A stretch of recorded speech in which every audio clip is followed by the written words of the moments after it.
Good morning, everyone from New York, dear participants, dear audiences. It is a pleasure for me to introduce the first edition of the International Symposium, the Microtonal Village, at the Village Trip Festival in New York. We are very proud of each of the 36 lecture recitals, and each of the 3 concerts.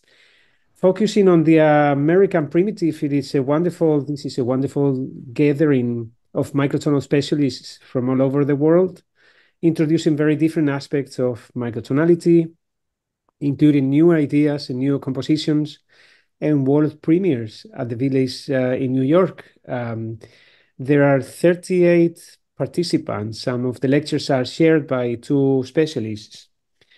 We are especially grateful to the Village Trip Festival, the Roger Shapiro Fund for New Music, the International Ecumenic Society, Music Society in Salzburg, and other international institutions for their support, and to each, of course, to each participant for making this event happen.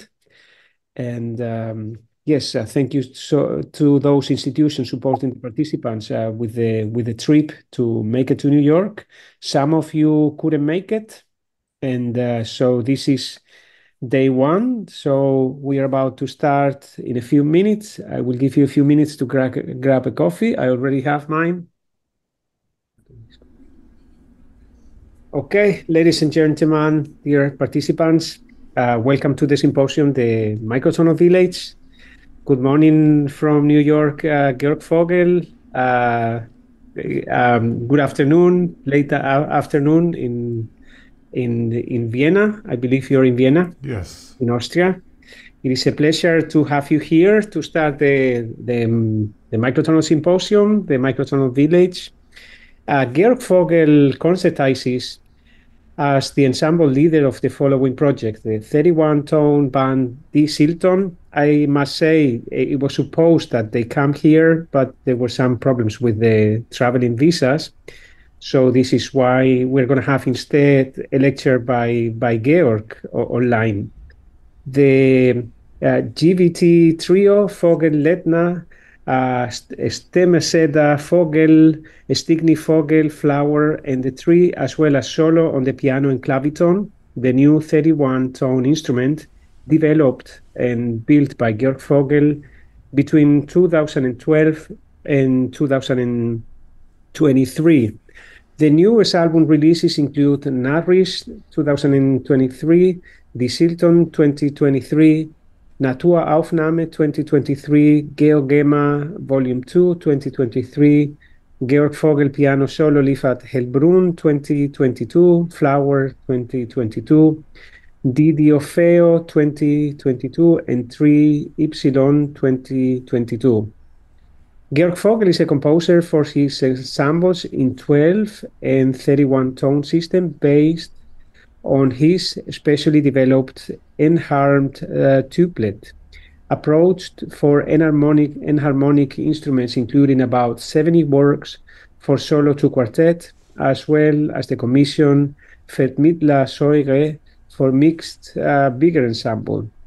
Besides being a pianist, Georg Vogel publishes treatises on music theory and gives lectures about tuning systems, intonation, rhythm system in combination with compositions and improvisation techniques. For more information, please visit georgvogel.net. So, Georg, welcome to the symposium, and please.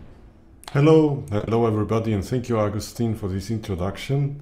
I'm very honored to be part of this special festival, as I was always happy to be part of it in the last years, coming to Salzburg to the activities of Ecumenic Society.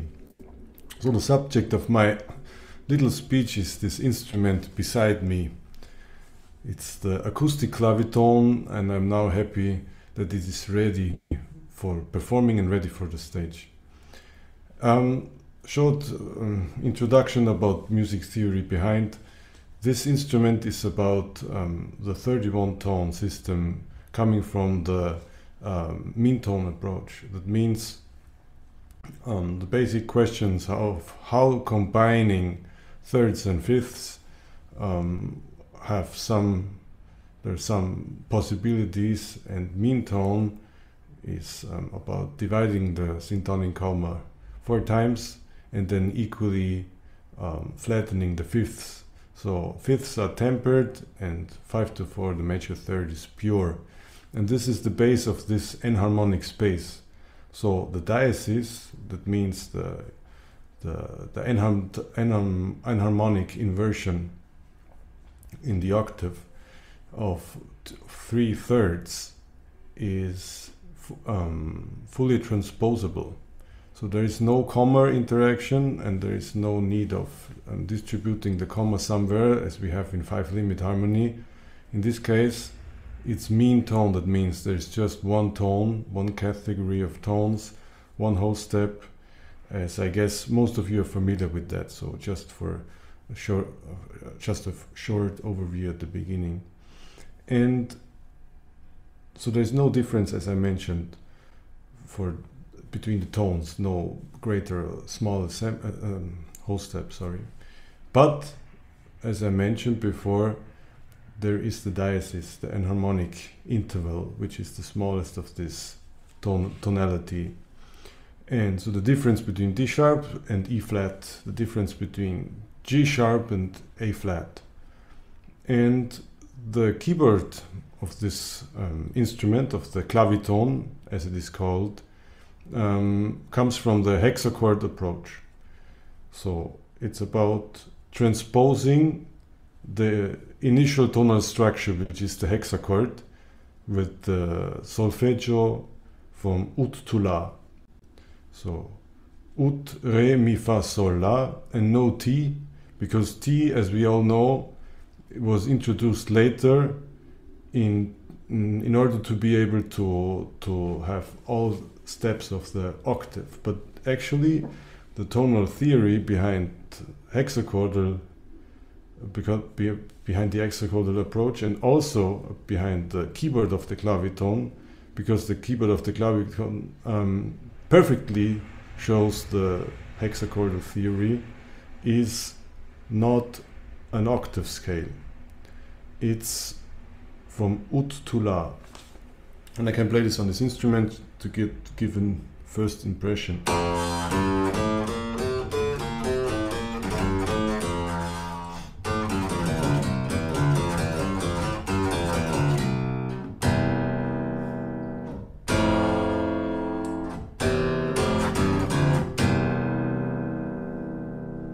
With the pure major third, and now I played those 2 initial hexachords.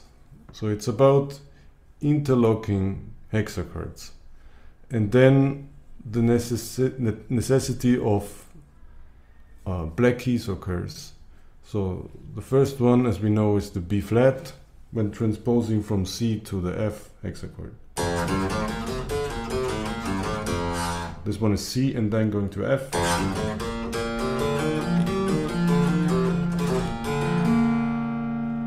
And there's the first chromatic step.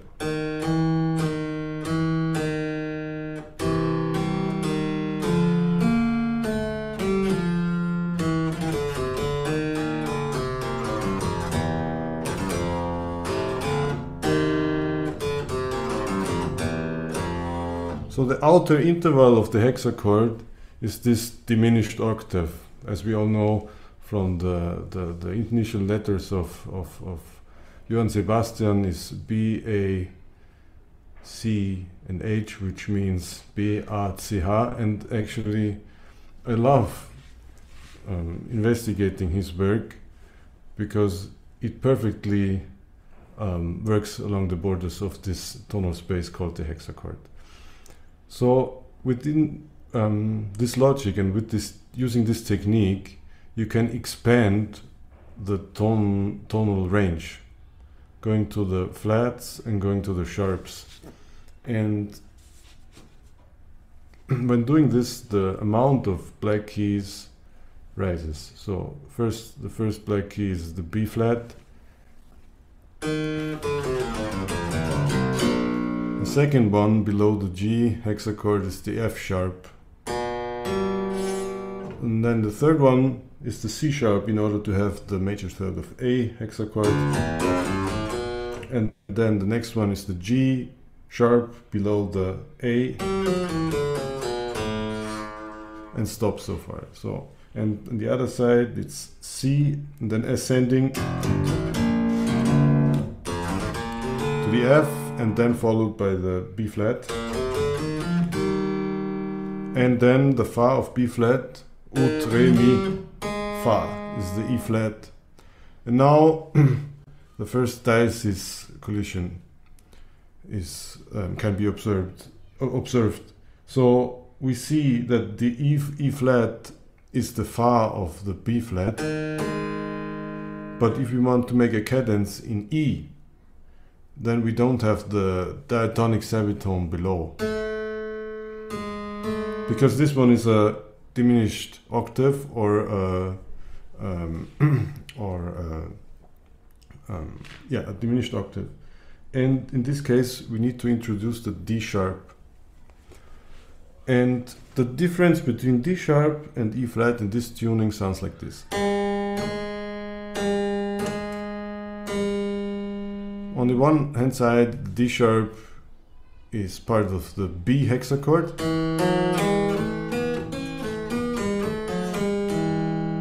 And the E flat is part of the B flat hexachord.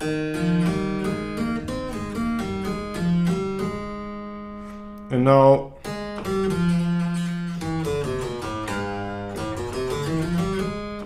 so the decision what enharmonic note to choose is depending on the harmonic context.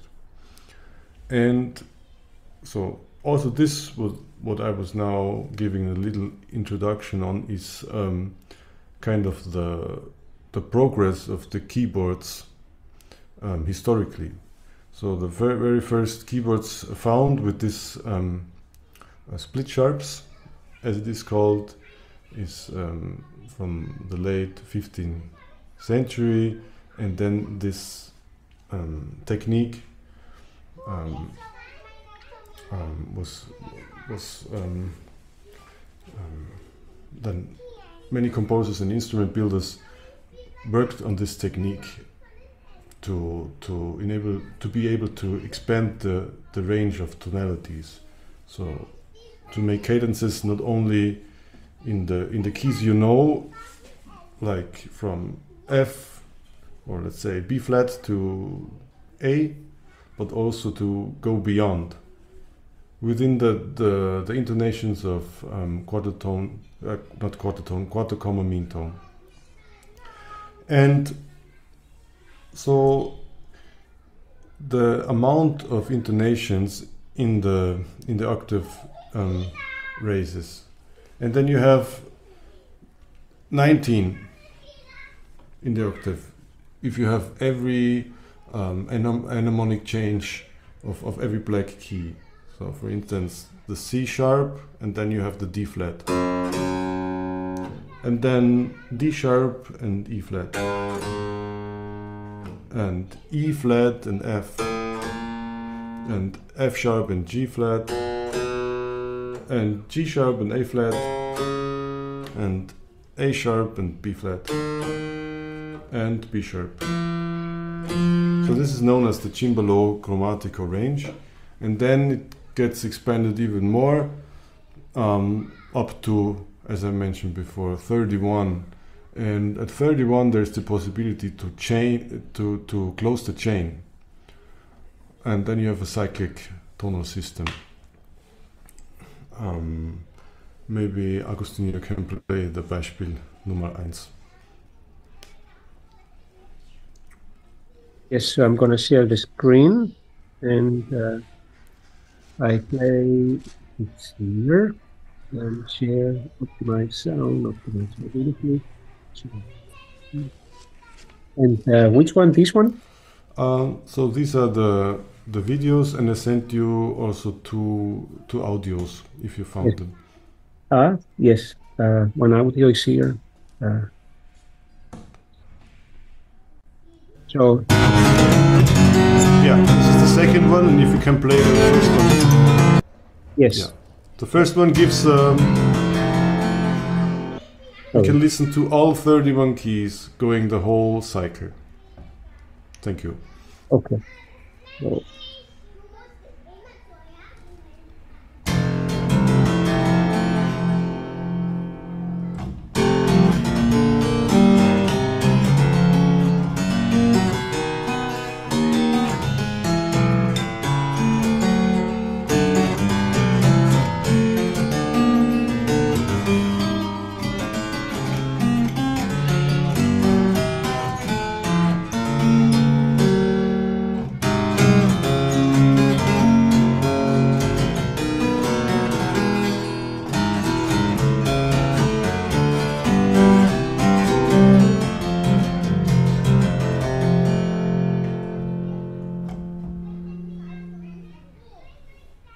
so, yeah, this was the journey from C to C. Another second example is a 31 tone row that follows a different logic, not the ascending fourths.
nice.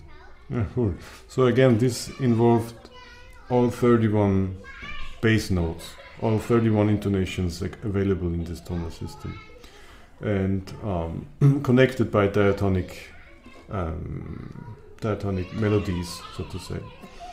And so I was talking about the diatonic approach. Of course, these 31 tones do not only involve diatonic intervals, but I use the diatonic approach as the entrance into this tonal space, and also the technique of visualizing my fingerings on this keyboard. So just to show something, this is the keyboard because the perspective of the camera is kind of, if you can see this one, you see the 4 big black keys and 2 small keys.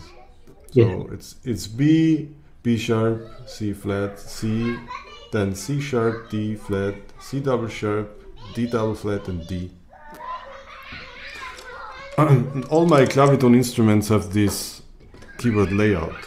So fun fact is that I'm working also with Valentin Duit, this is the drum set player of my ensemble, and he also built an instrument here at my workshop, and he uses a completely different distribution of the pitches. The same with Amir Amadi. He also built an instrument here at my workshop, and he again uses a very different layout of pitches. So that's an interesting thing, that this keyboard, although it comes from hexachord theory, can be used in any way of distributing the pitches. Yeah. So I was mentioning the diatonic approach, and the other one can be there are many approaches for composing and for improvising. The first one is for myself is to be able to transpose to all diatonic situations. So the speciality of 31 is that every key and every note has a diatonic identity, so to say. So the E sharp can be seen as as I said with solfeggio, ut, re, mi, fa, sol, la of any diatonic situation, but at the same time it's an intonation of an F, or it's an intonation of an F flat.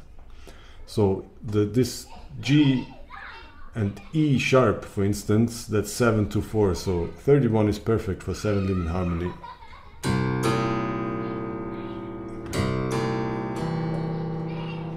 That's E and that's G and E sharp. And for many situations, for instance, I'm working intensively with David Donig, the guitar player, as Agustín mentioned before, and of Zilton of the band, and he uses a very different technique of visualizing all the pitches of 31, using quarter tone accidentials for the deviation of the pitches. Like this E sharp then would be an F lower, a lower F. So the actual technique of how to work on this tonality is depending on the instrument you use. I use the keyboard, and I really prefer having this overview on all notes, and also notation-wise, that it is clear if one note has only one name, that it is an advantage for playing and also for writing. But it is about to get to know all the several aspects that one note can have, like an augmented sixth in this case is a septimal interval. But every augmented sixth, like for instance starting on C, then the augmented sixth is an A sharp, again is septimal, and this is fully transposable.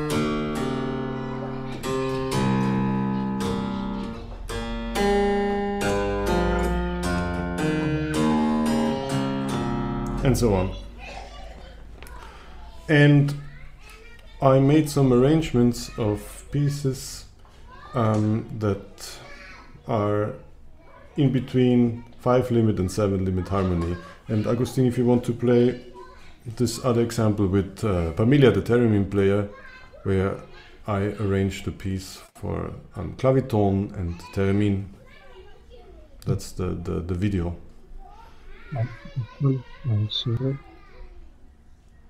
The video, this one? This one, yeah.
think we can stop here. The last part is a repetition of the first part. So this is a piece that originally was composed on the piano and then later on adapted to the possibilities of 7-limit and 5-limit harmony on pseudo 5-limit harmony on the claviton, with some special intonation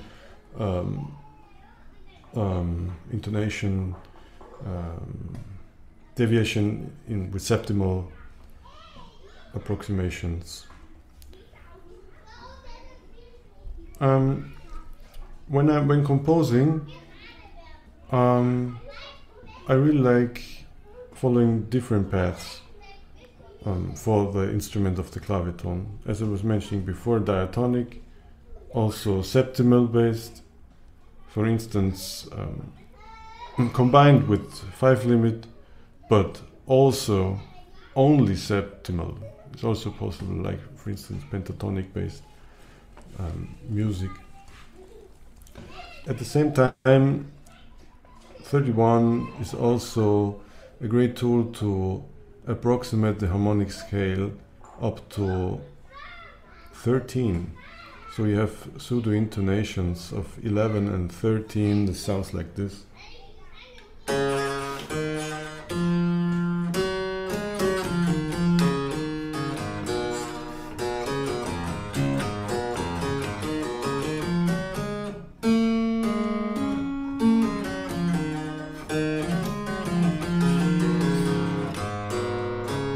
7, 8, 9, 10, pseudo 11, 12, pseudo 13, and then again 14, 15.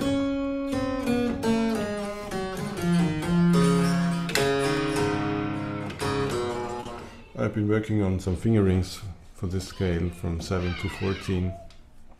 Of course, it's not really just intonation, but the specific feel for 11 and 13, since there is a neutral space from 10 to 13 of the harmonics, can be simulated with this tuning.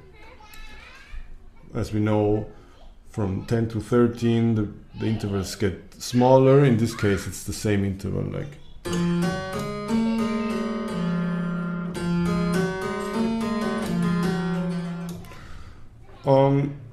those techniques can result some interesting fingerings, since the keyboard initially was thought, as I was introducing at the beginning, for the diatonic approach.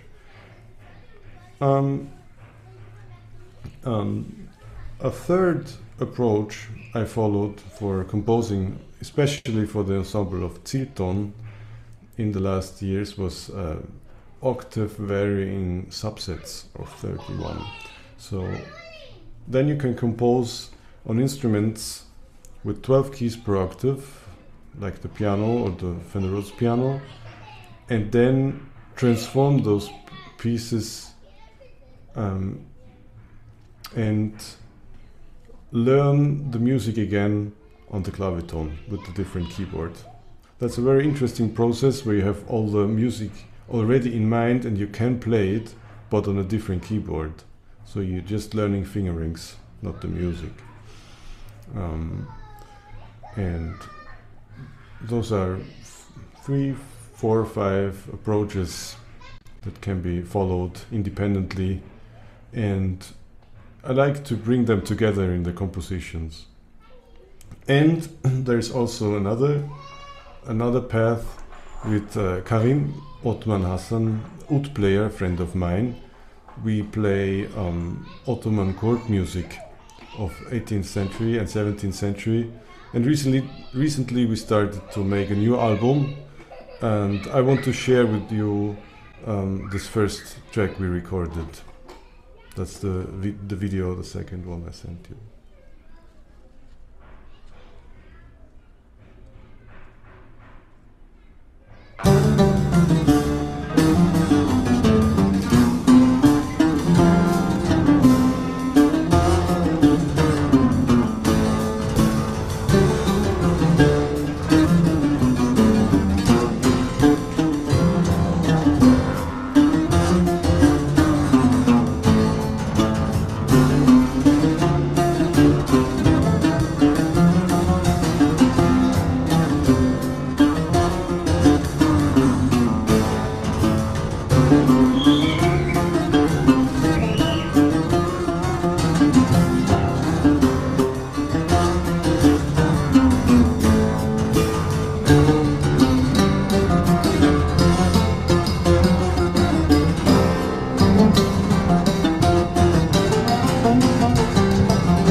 Cool.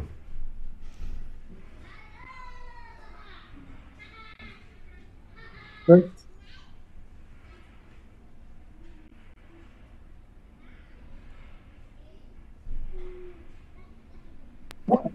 Of course, all this is happening just weeks before this hotly contested election.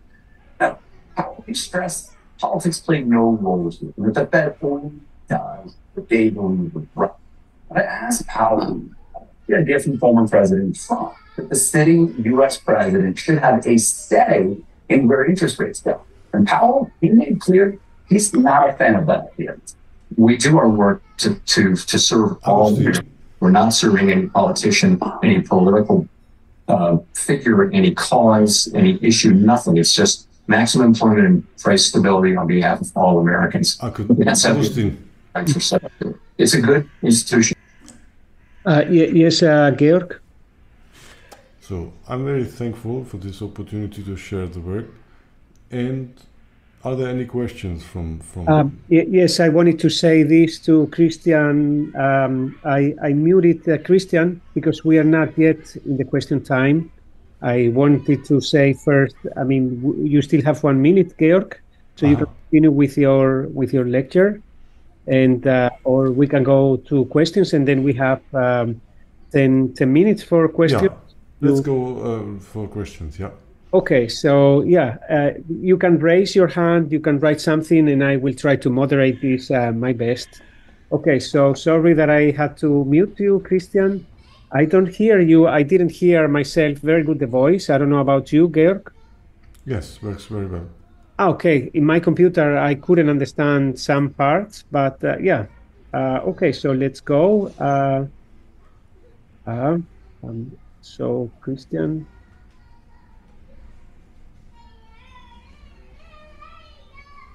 Okay, so Christian. Okay, whenever you want. Okay, any questions? I think Christian, please, you can click unmute.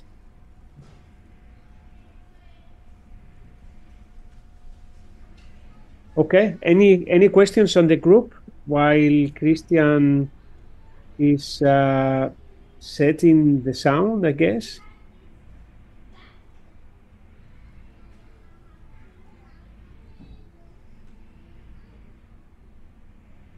Okay, or maybe while they prepare the questions and Christian also unmutes the computer. This is kind of a personal question, Georg. I have known you for a long time, and being also myself, because I like to have another view, because for me, it's sometimes a question to myself. Having so many projects, playing different kinds of music, different approaches to your instrument, the Claviton, and doing workshops, writing, and these kind of things. So for me, immediately, the question, when an artist is working in so many different projects, and I didn't know about this one, sorry, I maybe you mentioned at some point, but I didn't really remember of workshops for building instruments. That's kind of new for me about you. And okay, there's a question for later. Felipe has a question. So what do you enjoy the most? And what is like, because you are very young as well, so we're going to have Georg Vogel for a long time, hopefully. I mean, I hope you keep working this extraordinary work you're doing. So what do you enjoy the most, or maybe this is like periods, so one period is more interesting like this?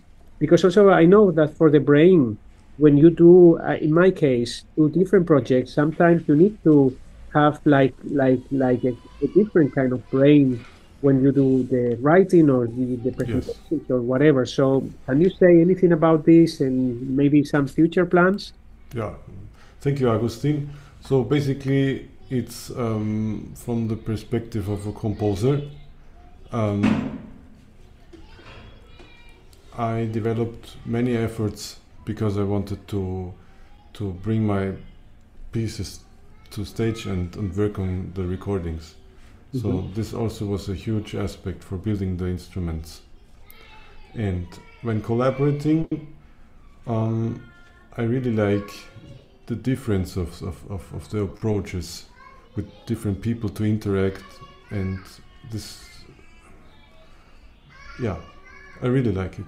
So, and everything, there are some unexpected things happening which I really really like. Yeah. Thank you. I think Felipe has a question, so please go ahead, Felipe.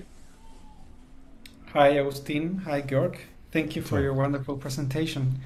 I do have a question, which is from the point of view of the performance, because since you are choosing the most proper note depending on the context, depending on the harmonic context, how does that relate to your keyboard technique? Because usually you know where the notes are and you can produce chords, scales, and whatever, and that is very structured for a pianist or a keyboardist in general.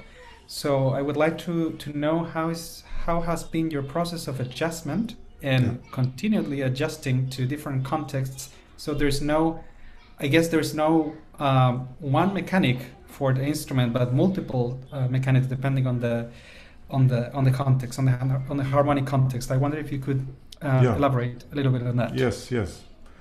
So actually, basically, it's very related to the piano, of course, but the fingerings can be very differently.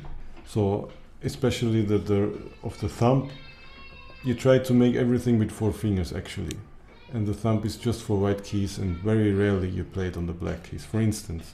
And I tried to make some studies in order to be able to transpose structures to the flats and to the sharps. That means to the black area of the of the keyboard, and to be able to visualize what it means diatonically. That was the first approach, diatonic approach, with the techniques of the hexachord, as I mentioned beforehand, to visualize each note and to know the role of each note in terms of solmization. That's the very strict and this strict way. And then I tried to combine the techniques of this diatonic approach with other intonations, like for instance the tetrachords, and then you have various intonations within the basic structure of the tetrachords. For instance, ut, re, mi, fa, and then you have a flat third, for instance, then it's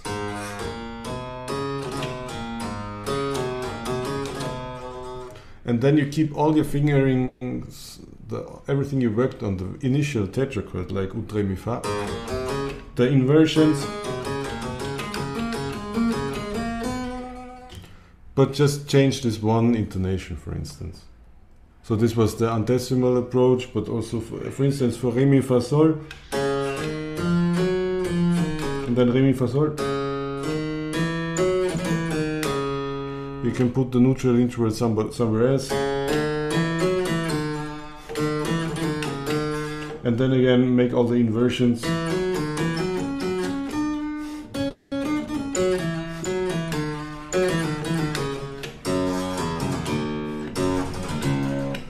So there's this structural approach, knowing that it is a tetrachord with a certain spacing of intervals, and then you do deviations of the intonation, for instance. That is something I'm working on currently. Does this answer your question, Kan? Yes, thank you. Okay. Yeah, thank you. And I'm still Christian Kim. If you hear me, I also wrote to you message. If you can please unmute your microphone and ask the question again, please.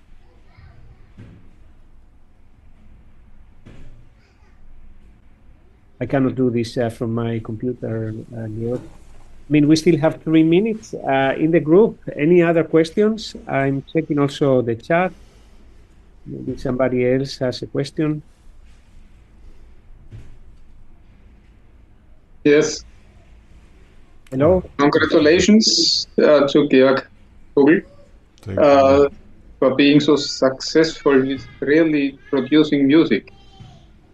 I would like to ask, how much do you practice?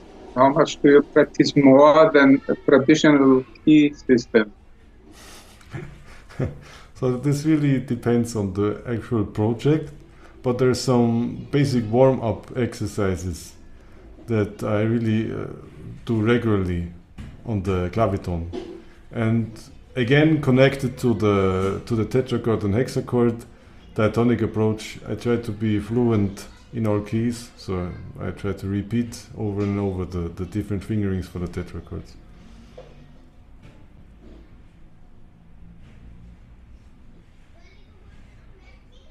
For instance, in terms of time, I don't know. And Georg, because we still have like a minute and a half, what about at the beginning? I mean, how was this process of changing to 31 to your instrument? Maybe you can remind some of the... Yeah. So I was very happy to be in contact with Walter Haber, who showed me the hexachordal approach at the university, and after that I tried different intonations for the hexachordal approach and different tunings, and then I found out that Meantone is perfectly combinable with septimal harmony, and then that was the initial start. Yes, excellent. Thank you very much, Georg. It was a pleasure. Thank you. Here. Yeah. And yeah, so this question, okay, Christian, in case you hear me, I will write another message, or somebody, I mean, any more questions you can write on the chat, and I will keep the chat. I think on the video, the chat will be there, but I will try to document also this information for the group to share. Yes, so it's time that we continue to the next one. Thank you so much, Georg. And thank you again. Thank you. All the best. Continue with this. Best wishes for the festival. Yeah. Great. Okay, so we continue now. We stay in Vienna. Okay, I have to.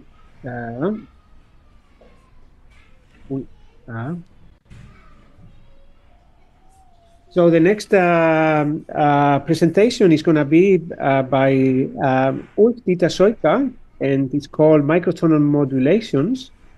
And Ulf-Diether Soyka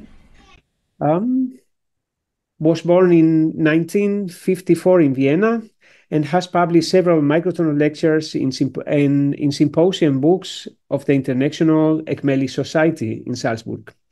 He composed sacred music, masses, oratorios, symphonies, operas, works for orchestra, choir, chamber music, piano, instrumental concerts, songs, film, dance, and light music.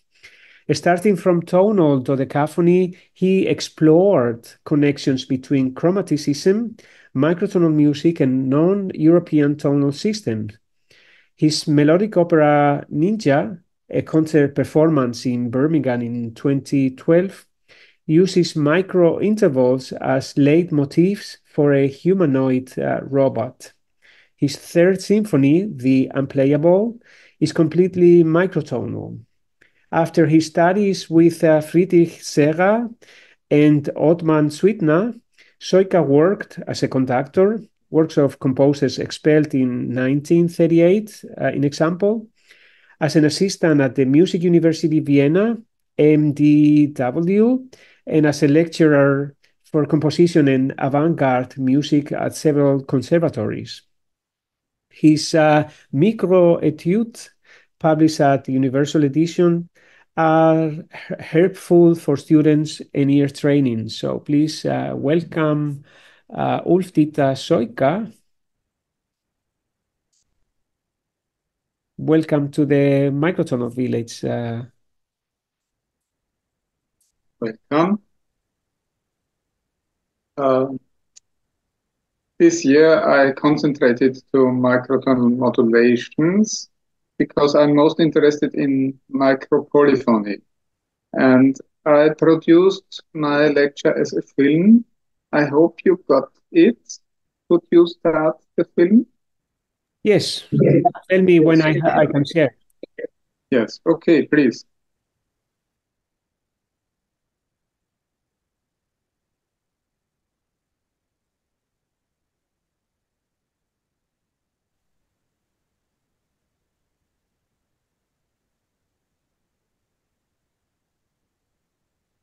Hello, welcome to my lecture Microtonal Modulations. Introduction.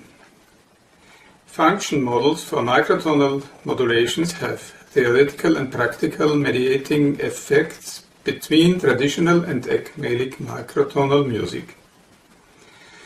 The Sonance function model for microtonal music presented in 2019 can form a possible basis for modulations by defining chords and tonal censures. This approach transforms Aronberg's bitonal or interval chord discovered in the distance system of equal tempered 12-tone music and the 12-tone cadence formed with its transpositions into micro-intervals. The degree of sonance of the entire originally dodecaphonic or interval chord is altered by means of just intonation of individual intervals in the chord. So the melodic structures can also be characterized by micro-intervallically modified frequency relations, by sharpened leading tones, etc. The exact mathematical calculation of the degree of sonance of each microtonally modified chord was carried out in 2014 using the analysis method developed by Martin Vogel. Since each of Berg's bitonally cadencinal chords here potentially has two fundamental tones, the cadential sonance system for microtonal music also resulted in a potential for accelerated, e.g. microtonal modulations. Tonal chords with micro-intervals can, however, also be formed directly from e.g. pure tuned beat-free sections of partial tone series, overtone series, or from undertone series, which do not occur physically in nature. These chords each have, as in classical music, only one fundamental tone, physically a difference frequency, or, in minor structures, a first common overtone, the top tone, which can be physically calculated as the multiplication frequency of the individual division tones. Chapter 1. Here you see the preferred notation of accidentals and leveling of the micro-pitches. The first symbol means 1/12th tone higher, 1/6th tone higher, 1/4th tone higher, and similar down. The natural sign for the microtones is written as a small circle. Notation and note names for the microtones in ascending order within a whole tone step. G, YG, ZG, G A flat, G G sharp, Y G sharp, X G sharp, G sharp, and so on. Figure 1. The notation used for this lecture according to Horst Peter Hesse was supplemented with sound names by Ulf-Diether Soyka. Chapter 2. Sonant system. Martin Vogel's microtonal interval table with root nodes reference.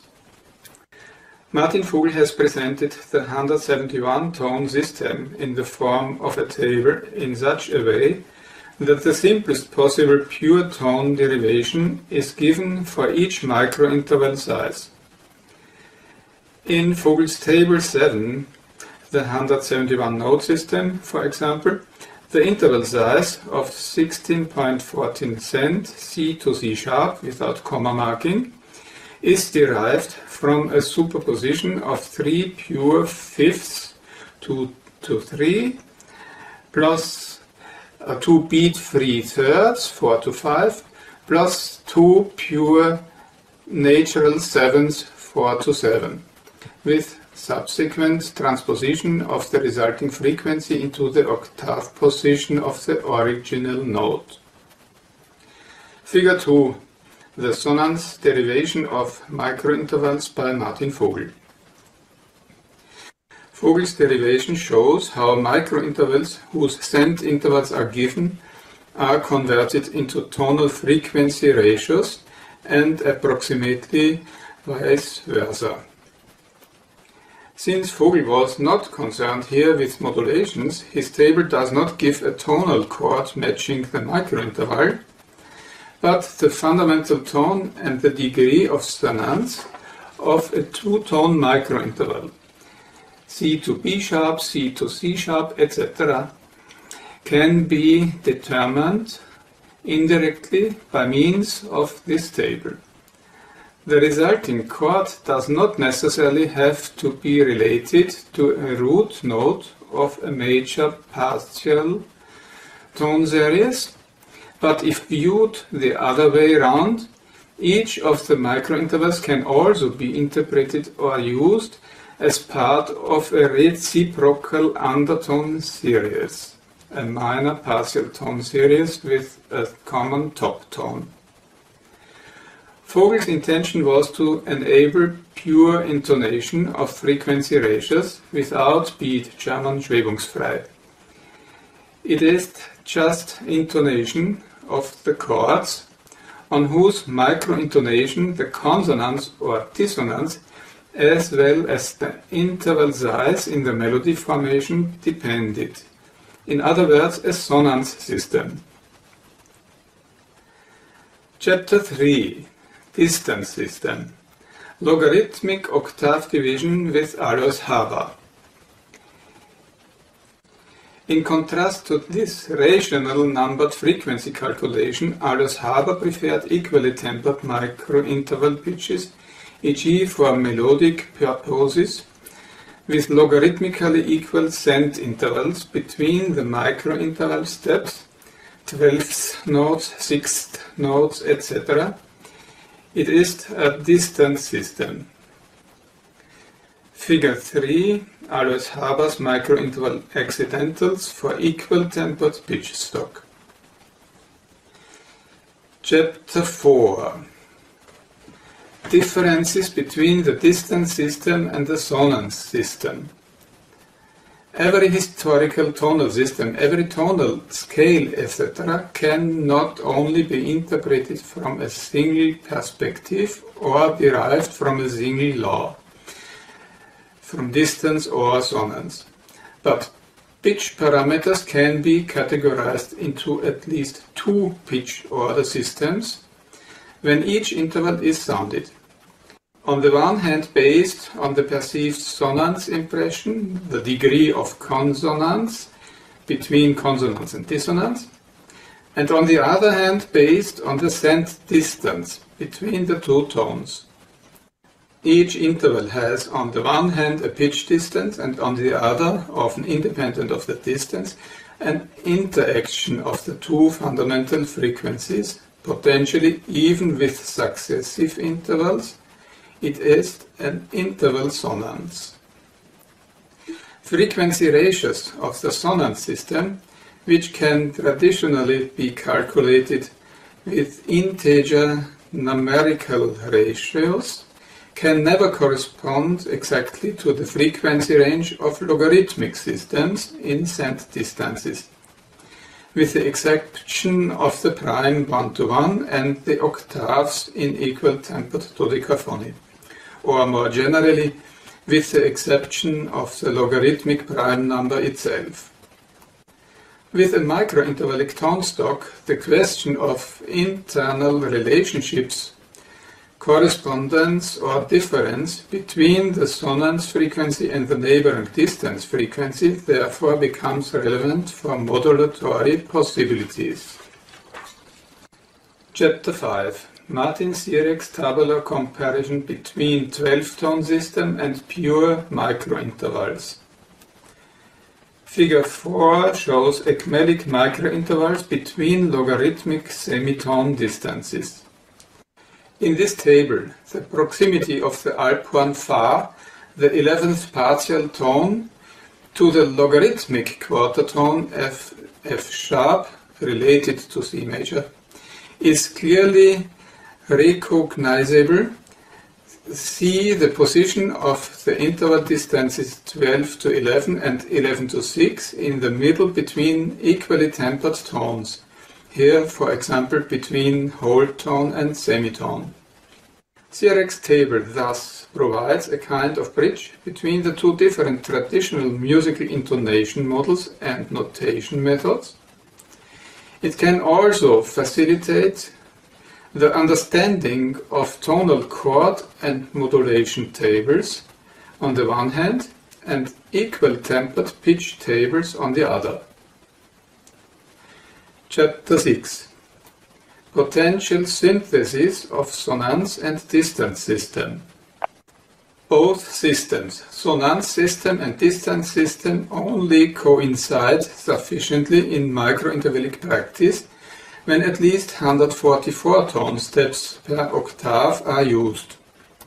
Only at 24th tones is the human pitch discrimination threshold pretty much reached, especially when distinguishing successive tone sequences.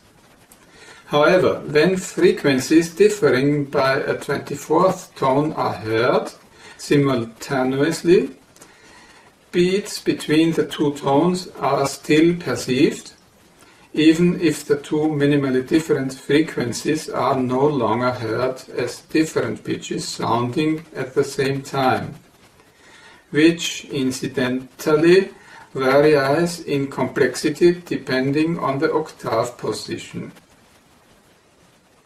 Nevertheless, the present lecture does not include an even more differentiated table.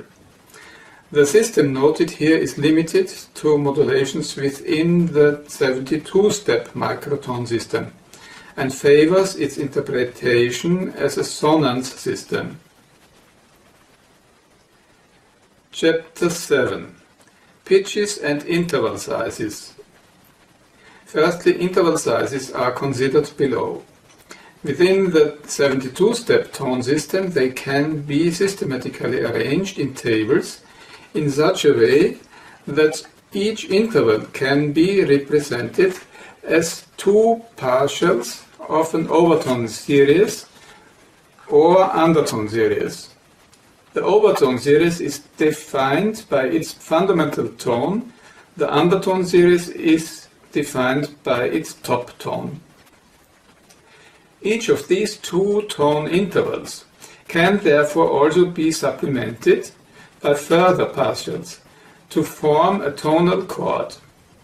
These further partials can be derived either from the fundamental or the top tone.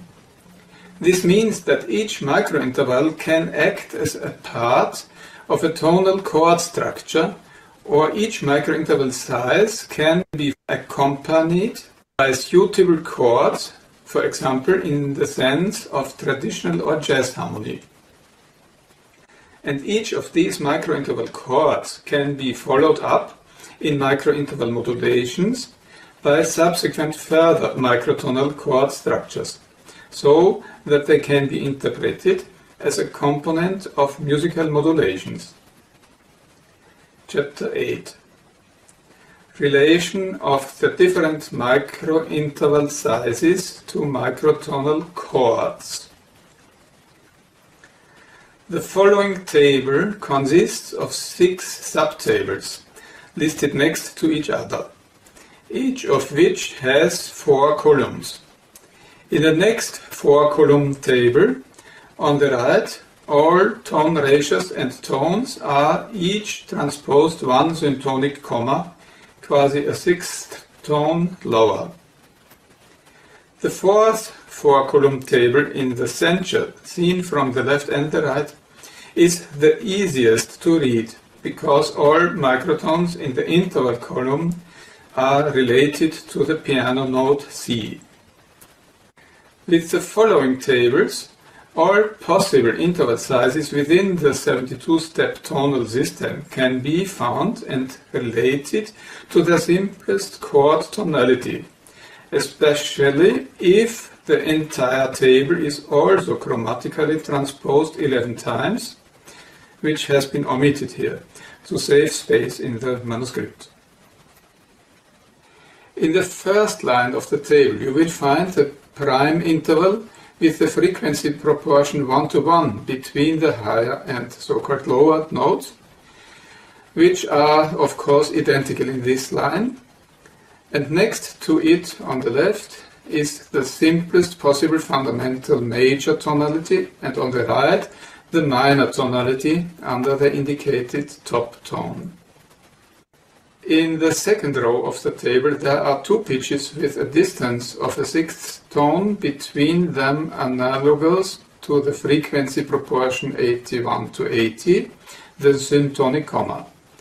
To the left is the hypothetically complementary root note, major chord. To the right, the potential top tone, minor chord. Similarly, next to each of the 72 microintervals in the table, you can find which major and minor tonality, with the simplest possible rational numbered frequency proportions, can be added to the chord accompaniment for this interval ratio, and the tables can thus be used as a basis for microtonal modulations. Figure 5 and 6 show major chord, interval, frequency ratio, minor chord by the top tone. Chapter 9. Overtone series with 12th tone transpositions.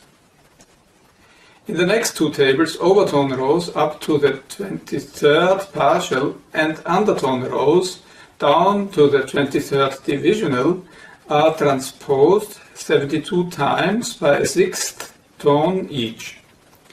The quarter tones are notated twice here, e.g. both as a quarter tone raised C and a quarter tone lowered D flat. In tables 7 and 8, all pitches in the first row are notated 3/6, a quarter tone higher than in the fourth row, which corresponds to the traditional partial tone row. Microtones lying horizontally next to each other on the right can be used as parts of a partial tone chord, which can sound more or less traditional depending on the degree of complexity selected. The overall impression of the resulting tone overlay has a major key character. Similar to historical modulation schemes, common tones can now remain in successively different chords. This results in new tonal modulations, microtonal modulations. If common tones are missing between the following chords, the table can be used for microchromatic, enharmonic and similar modulations. Figures 7 and 8 show overtone series up to the 23rd partial transposed microintervalli. Chapter 10. Undertone rows with 12th note transpositions. Tables 9 and 10 show undertone series, traditional numbered frequency proportions from the 3rd to the 23rd undertone, side by side. They are transposed 72 times by a sixth tone each. The quarter tones are notated twice here, e.g. both as quarter tone raised C and as quarter tone lowered C sharp. The third undertone, for example, has 1/3 of the frequency of the top tone. The fifth undertone has 1/5 of the frequency of the top tone, and so on. The top tone is therefore the first overtone multiplication tone of these partials. In the first row, all pitches are 3/6 a quarter tone higher than in the fourth row, which corresponds to a traditional undertone row. Notated undertones next to each other can be used as parts of a chord, which, depending on the degrees of complexity, can sound more or less traditional. The overall impression of the resulting overlapping tones has a minor chord character. Chapter 11. Musical examples for compositionally used microtonal modulations. Finally, here are some examples of microintervallic and modulating chord sequences that I have occasionally used in my compositions.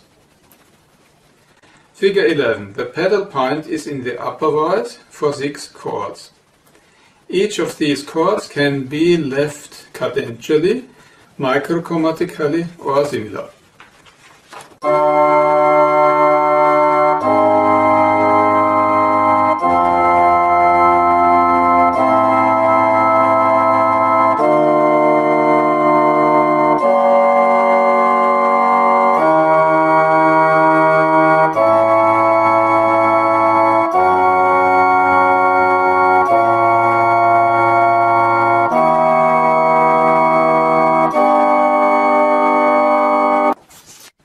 Figure 12. Microintervallically ascending upper voice with accompaniment by dominant 7 chords and half diminished 7th chords.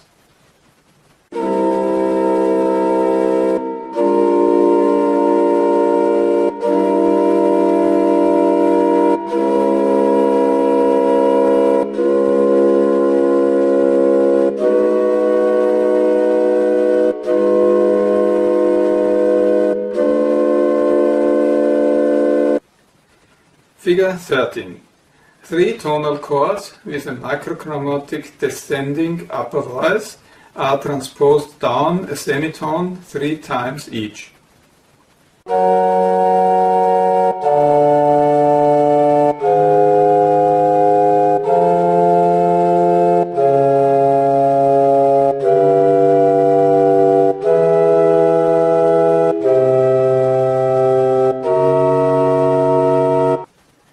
Figure 14. Microintervallic descending melodic part with accompaniment by all interval chords in major.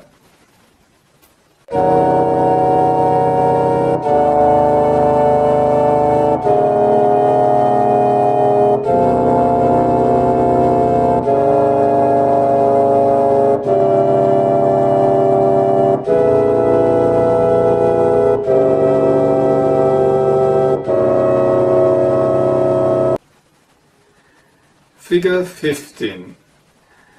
Microintervallically ascending melody part with accompaniment by major triads, dominant 7 chords and half diminished 7 chords, without quarter tones.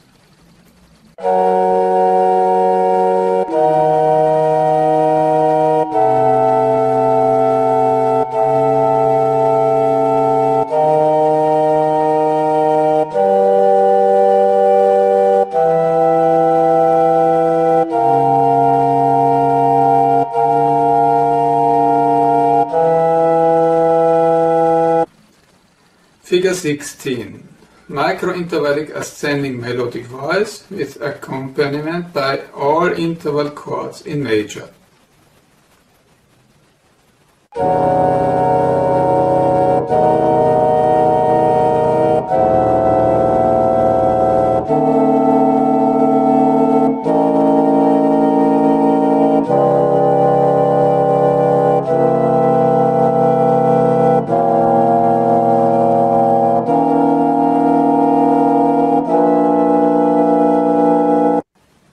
Figure 17. One half of the bitonal or interval chord in major sounds twice, while the sonance degree of the overall chord is modified by a 1/3 tone transposition of the other half of the chord.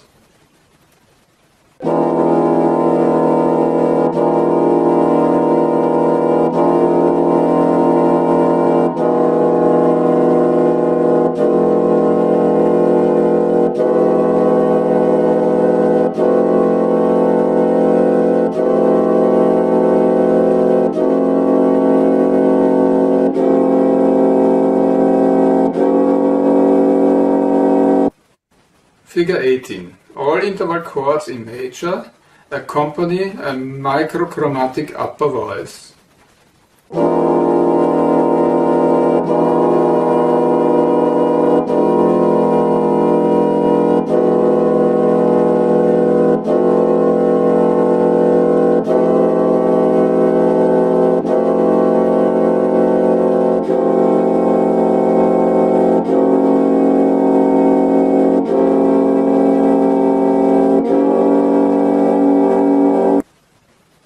Figure 19. Two quarter-tone modulations in major, in which the bass voice moves microchromatically a quarter tone downwards.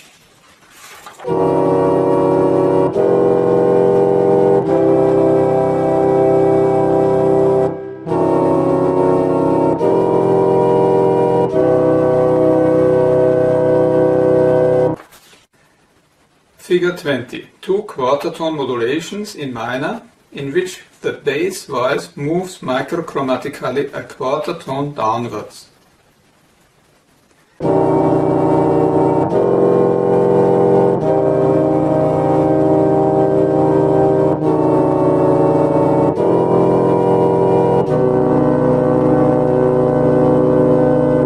Figure 21. Two quarter-tone modulations in major, in which the bass voice moves up a quarter tone microchromatically.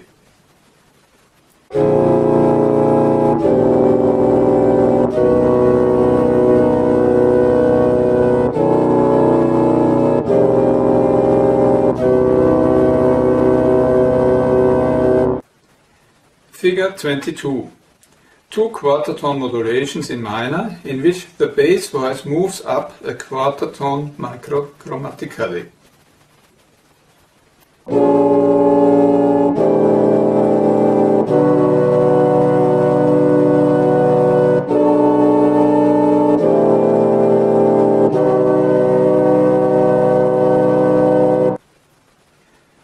Conclusion: self-critical outlook. A larger stock of finely differentiated pitches with more exact pitch notation does not only offer advantages. The increasing number and complexity of accidentals delays rather than facilitates the reading tempo and thus the exact performance in concert. The level of difficulty for musicians and their error rate, as well as the rehearsal time, can be increased and the performance tempo slowed down, and the stress level of the performers in the concert can increase. Based on such observations, there is a current tendency among composers not to notate sixth tones and 12th tone intervals or tonal commas as such, but to leave it to the performers themselves to find the exact micro-pitch, while only traditional pitches and possible quarter tones are prescribed, but not sixth tones, third commas, etc. Such a simplified notation for microtonal music can work if the just intonation of the intervals can be deduced logically enough from the compositional structure alone. But even where this release of ecumenical deviation or microtonal fine step intonation contributes to adequate performances in just intonation, such as in classical romantic concert music, the abandonment of microinterval notation has a side effect. With traditional European notation, no microtonal modulations can be notated at all. And microintervallic variations of the pitch standard, concert pitch or tuning reference 440 Hz, also cannot be read. This lecture is therefore intended as a contribution to the exploration of what microtonal modulations can be musically useful for and how they can have emotional effects. Thank you for listening.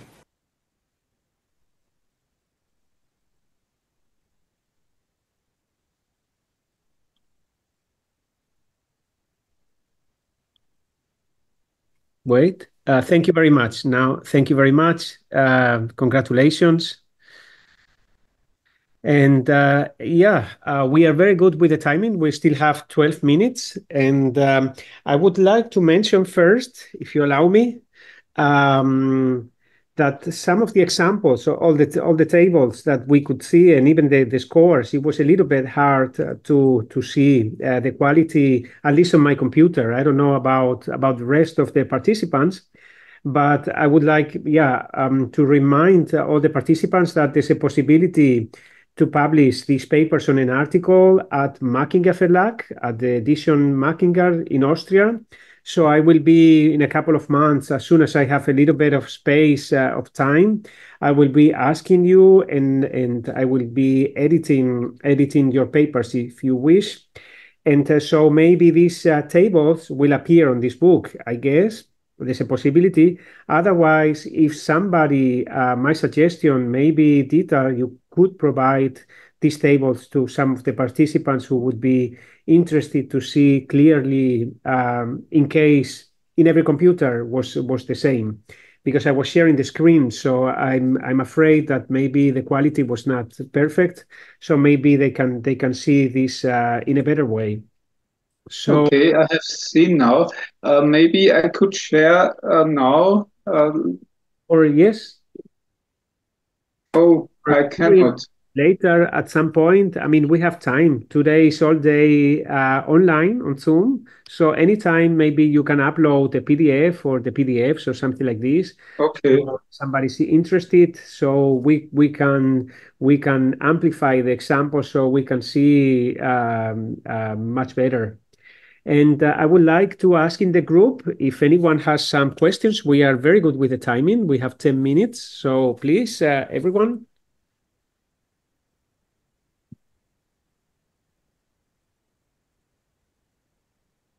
Georg? So, can you hear me? Yeah, no. I have a question. So, thank you, Ulf-Diether, for this. I really enjoyed especially the sound examples. And at the beginning, you were mentioning the all-interval chords of Yes. Albanberg. And I was working with these structures very intensively.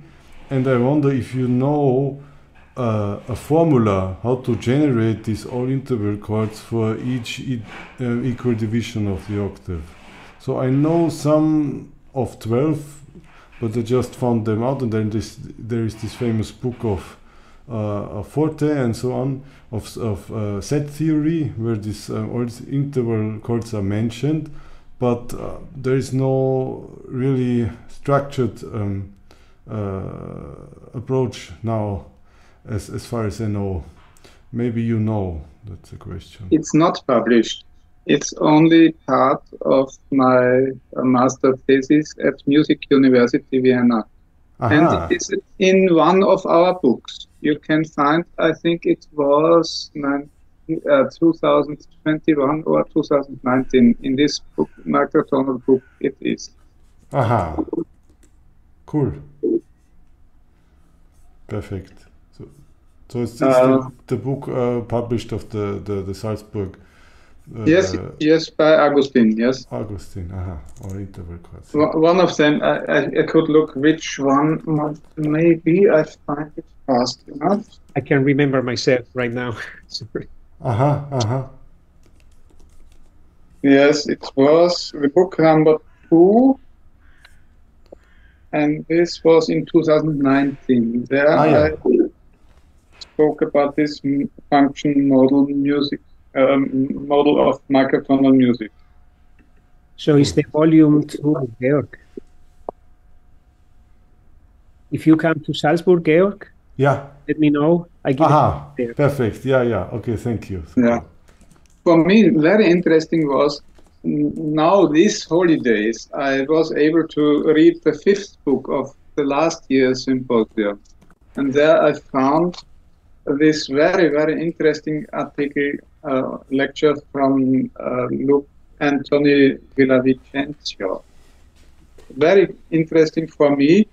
He wrote about microtonal plane shifting. And this is very, very near to the idea of microtonal modulations, because he can change the chamber tone quasi of each chord.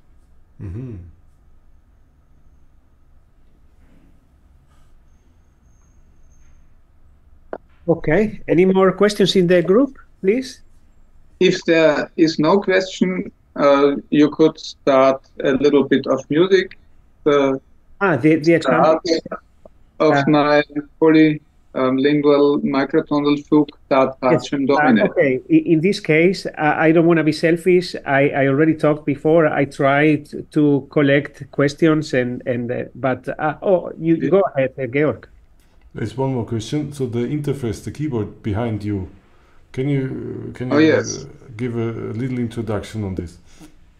Yes, Aaron Andrew Hunt has built this. Now you can see 2 black keys and 3 and 2 and 3. This is like the piano keyboard. But there are little buttons on it, and this the distance between them is one's 6th tone, a syntonic comma, and so I have 72 pitches in the octave.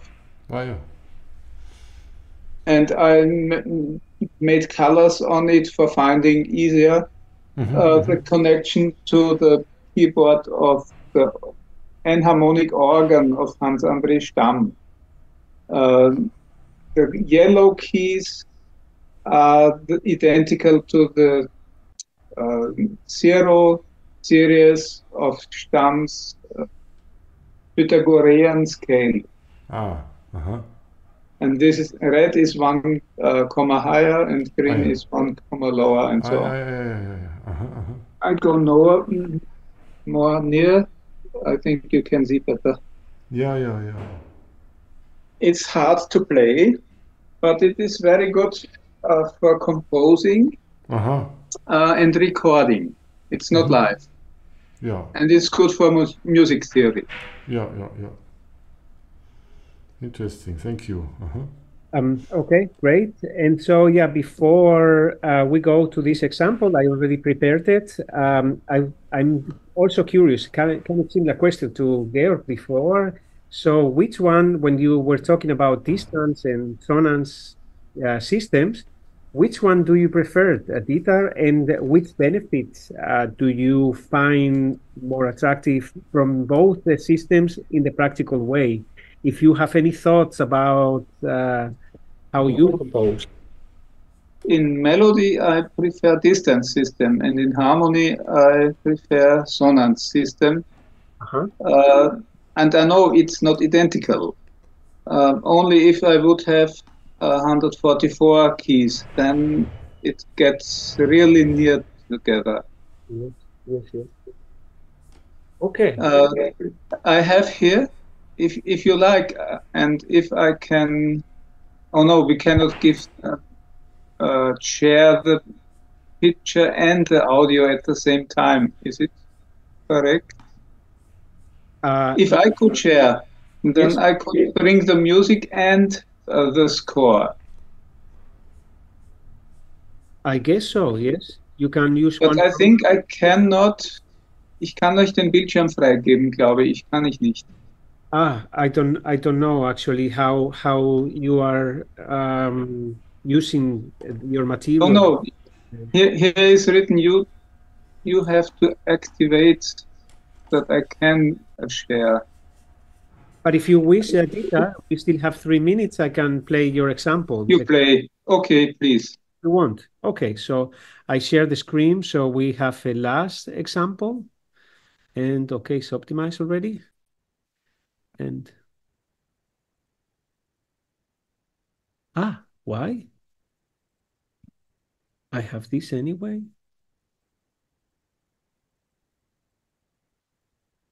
Oh, I'm sorry. Okay. I need to do okay. I'm sorry. The downloads. Okay, so I'm gonna play it here. I had it before, but then it opened a program that I don't normally use. So okay.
Okay, we have